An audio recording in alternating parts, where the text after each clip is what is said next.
kamu hibang ai thai pasal kukha perang kedua.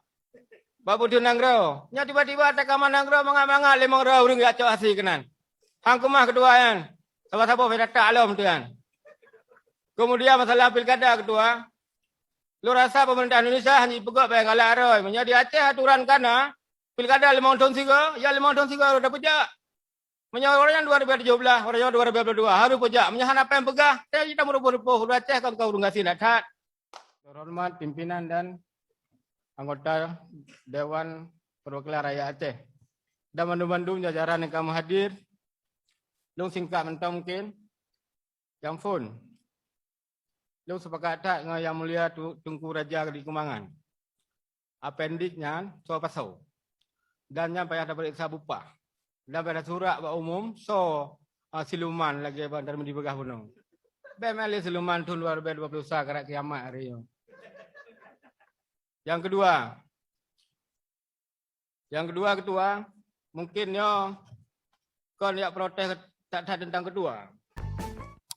Jadi secara lembaga DPR Aceh kait tubik surat persetujuan kepada pemerintah Aceh dalam perkara pengelolaan Blok B lagi tunggu dan melibatkan Begah Gunung. Lung cuma ingin pegah yatuhnya bacut. Kon ingin punan yatuh pimpinan kon. Ilun di Aceh Utara di lokasi ladang blok-bloknya lah. Jadi dia Aceh Utara kasusah. Kalau lagi Buya Krum kata hari dong. Karena bu dia aju dia awak Aceh Utara keroh hana 4 dong.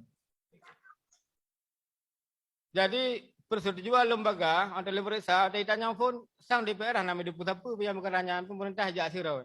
Ternyata tiba-tiba ada tema surat Pak Jarogo bahwa DPR KIB surat persetujuan kali tekel ketua terhadap proses kerjasama pemerintah Aceh dengan PT Tamong di PT Tudong Nanggro Aceh di Pasir di kahana 4 dong.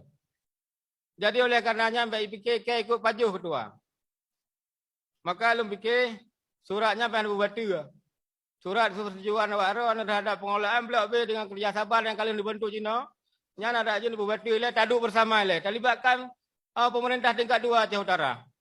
Baiknya bupati ataupun DPR dan toh-toh dinas terkait yang menyangkut dengannya. Baik kamu hibang ai thai pasal kukha perang kedua. Babu tu nanggro. Nya tiba-tiba tak kaman nanggro mangak-mangak lemong rau ring ya cok asih kenan. Hang kemah kedua kan. Sama-sama beda alam tu kan. Kemudian masalah pilkada kedua. Lu rasa pemerintah Indonesia hanya pegak baik galak roy. Menjadi Aceh aturan kana pilkada 5 tahun siga, ya 5 tahun siga udah pejak.